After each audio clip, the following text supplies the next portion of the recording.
Hello friends, welcome to Infinity Academy. मी आहे मैत्री आणि या व्हिडिओत तुम्ही पाहणार आहात chapter number 18 sound production of sound. तुमचे स्टँडर्डचे अदर सब्जेक्टचे व्हिडिओसुद्धा मी चॅनलवर अपलोड केलेले आहेत. मॅथ्सचे प्रॅक्टिस सेट एक्सप्लेन केलेले आहेत, वर्कबुकचे व्हिडिओ आहेत, तर त्याच्या प्लेलिस्ट मी तुम्हाला डिस्क्रिप्शन बॉक्समध्ये दिल्या आहेत.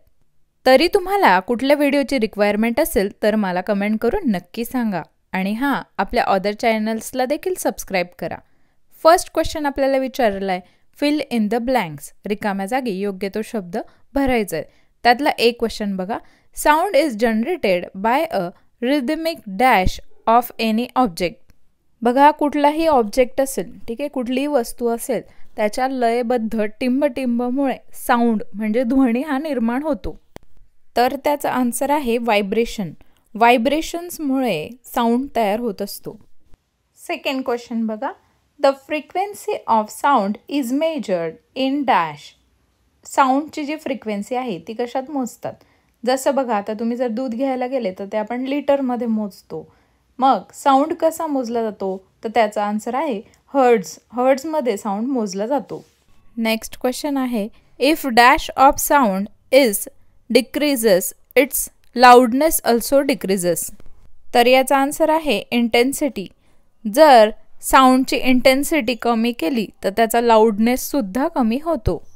नेक्स्ट डी स्टेटमेंट बघा, a medium is necessary for dash of sound. Sound जे आहे त्याचं काय होण्यासाठी मीडियमची गरज असते? तर याचा आन्सर आहे generation. A medium is necessary for generation of sound. Sound तयार होण्यासाठी, जनरेशन होण्यासाठी मीडियमची गरज असते. बघा, जिथे मीडियम नसेल, जसं की स्पेसमध्ये एअर हे मीडियम नसतं किंवा सॉलिड लिक्विड हेही मीडियम्स नसतात, त्यावेळेला तिथून आवाज पास होतो का? नाही होत. नेक्स्ट क्वेश्चन आपल्याला विचारला आहे, मॅच द पेअर. आपल्याला ग्रुप ए आणि ग्रुप बी दिलेले आहेत, त्यांच्या पेअर्स आपल्याला मॅच करायचे आहेत. त्याचे आन्सर्स बघा कसे येणार. पहिलं आहे फ्लूट. फ्लूट म्हणजे बासरी जी वाजवते, तर त्याचे काय होतात? त्याचा आन्सर आहे C, vibration in air. Vibrations कुठे जातात? हवेत जातात, एअरमध्ये जातात. सेकंड आपल्याला विचारलं होतं फ्रिक्वेन्सी. फ्रिक्वेन्सी ही कशात मोजतात? हर्ट्झमध्ये, म्हणून त्याचा ऑप्शन डी आहे, मेजर्ड इन हर्ट्झ. थर्ड आहे साऊंड लेवल. साऊंड लेवल कशी मोजली जाते? तर ती डेसिबलमध्ये मोजली जाते. डीबीने लिहितो ना आपण, म्हणून त्याचा आन्सर आहे ई, डेसिबल. फोर्थ आहे अल्ट्रासॉनिक साऊंड. अल्ट्रासॉनिक साऊंडचा आन्सर आहे बी, फ्रिक्वेन्सी मोर दॅन 20,000 हर्ट्झ. बघा, आपल्याला माहिती आहे की दोन प्रकारचे साऊंड असतात, इन्फ्रासॉनिक आणि अल्ट्रासॉनिक, आणि उरलेले जे असतात ते ऑडिबल टू ह्युमन्स असतात. मग ज्या वेळेला 20,000 हर्ट्झपेक्षा जास्त ऑडिओ असेल त्यावेळेला त्याला आपण म्हणतो अल्ट्रासॉनिक. फिफ्थ आपल्याला तेच विचारलं आहे, इन्फ्रासॉनिक साऊंड. इन्फ्रासॉनिक साऊंड कसा असतो? Frequency less than 20 hertz. मग 20 हर्ट्झपेक्षा कमी असेल तर त्याला आपण म्हणतो इन्फ्रासॉनिक साऊंड. नेक्स्ट क्वेश्चन आहे, गिव्ह सायंटिफिक रिझन. आपल्याला सायंटिफिक रिझन द्यायचं आहे. त्यातली ए स्टेटमेंट आपल्याला दिली आहे, in earlier times people use to listen for the arrivals of a distance train by putting their ear to the rail. बघा, जुन्या काळी रेल्वे कधी येईल हे पाहण्यासाठी रेल्वेच्या रुळावर म्हणजे रेल्वे ट्रॅकवर कान लावायचे आणि अंदाज घ्यायचे की रेल्वे किती वेळाने येणार. मग असं का करत होते याचं आपल्याला कारण द्यायचं आहे. आन्सरचा फर्स्ट पॉईंट लिहा, sound travels fastest through solid mediums. बघा, जेव्हा सॉलिड मीडियम्स असतात त्यातनं साऊंड फास्ट जातो हवेपेक्षा. बघा, आपण इयत्ता 6वीला शिकलो होतो की साऊंडचा जो स्पीड आहे तो सगळ्यात जास्त सॉलिडमध्ये असतो, त्यानंतर लिक्विड आणि मग एअर.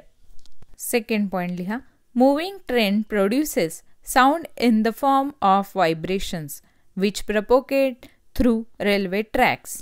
बघा, रेल ट्रॅक्स जे आहेत त्यातनं व्हायब्रेशन्स थ्रू साऊंड प्रपोगेट होत असतो, साऊंड तयार होत असतो. पण केव्हा? जेव्हा ट्रेन मूव्हिंग असेल तेव्हा. थर्ड पॉईंट लिहा, this vibration which are transferred through rail tracks can be felt to ear. बघा, म्हणजे व्हायब्रेशन्स आहेत जे रेल्वे ट्रॅकला येतात ते आपल्या कानांना जाणवतात. नेक्स्ट पॉईंट लिहा. Intensity and sound level of vibrations enable listener to guide how near the train is.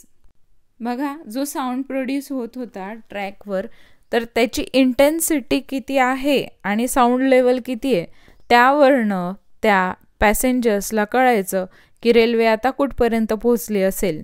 Next statement बघा. The sound generation by a tabla and sitar are different. आपल्याला विचारलंय की तबल्यामधनं आणि सितारमधनं जो साऊंड जनरेट होतो तो वेगवेगळा का असतो. आन्सरचा फर्स्ट पॉईंट लिहा. Sound is generated on the basis of pitch and loudness associated with them. बघा, साऊंड कसा तयार होतो तो कशावर डिपेंड असतो की त्याचा पिच काय आहे आणि दुसरी गोष्ट म्हणजे त्याचा लाऊडनेस. सेकंड पॉईंट लिहा. When a diaphragm of tabla is set in to vibrations it generates sound of frequency different than sound generated by plucking of string of sitar. बघा, तबल्याचा जो वरचा लेअर आहे लेदरचा तो वाजवल्यानंतर आणि ज्या वेळेला आपण सितारची जी तार आहे ती छेडल्यानंतर जे दोनही आवाज तयार होतात त्यांच्या फ्रिक्वेन्सी या वेगवेगळ्या असतात. थर्ड पॉईंट लिहा. As a result sound produce by tabla and sitar are different. त्यामुळे काय होतं की तबल्यापासनं आणि सितारपासनं जो आवाज तयार होतो त्यांची फ्रिक्वेन्सी वेगळी असते, त्यामुळे तो वेगवेगळा येतो. बघा, तुमच्या स्टँडर्डचे जे सिलॅबल्स आहे तो बराच वास्ट आहे आणि त्यांचे क्वेश्चन आन्सर्स पण खूप जास्त आहेत. तरी मी जास्तीत जास्त प्रयत्न करते की तुम्हाला छोट्यात छोटे आन्सर्स द्यावे. बघा, नुसतं उत्तर छोटं हवं म्हणून चालणार नाही, उत्तर पूर्ण असणंही गरजेचं आहे. तुम्ही ज्या वेळेला हे पॉईंट्स लिहितात तेव्हा कंप्लीट आन्सर लिहितायत का नाही याची खबरदारी घ्या. तुम्ही हा व्हिडिओ कुठल्या सिटीतनं बघतायत ते मला कमेंट करून नक्की सांगा. बघा, सायन्सचे जसे आन्सर एक्सप्लेन केलेले आहेत तसेच मी मॅथ्सचे प्रॅक्टिस सेटमधले प्रत्येक उदाहरण सोडवून दिलेले व्हिडिओसुद्धा अपलोड केलेले आहेत. तुमच्या स्टँडर्डचे प्रत्येक विषयाचे जे वर्कबुक आहेत त्यांचे आन्सरसुद्धा अपलोड केलेले आहेत. तरी तुम्हाला कुठल्या व्हिडिओची रिक्वायरमेंट असेल तर मला कमेंट करून नक्की सांगा. क्वेश्चन 3 मधला क्वेश्चन सी आणि डी आणि क्वेश्चन 4 हे आपण नेक्स्ट पार्टमध्ये बघणार आहोत. तोपर्यंत चॅनलला सबस्क्राईब करा, तुमच्या फ्रेंड्ससोबत शेअर करा, व्हिडिओला लाईक करायला विसरू नका. थँक्यू.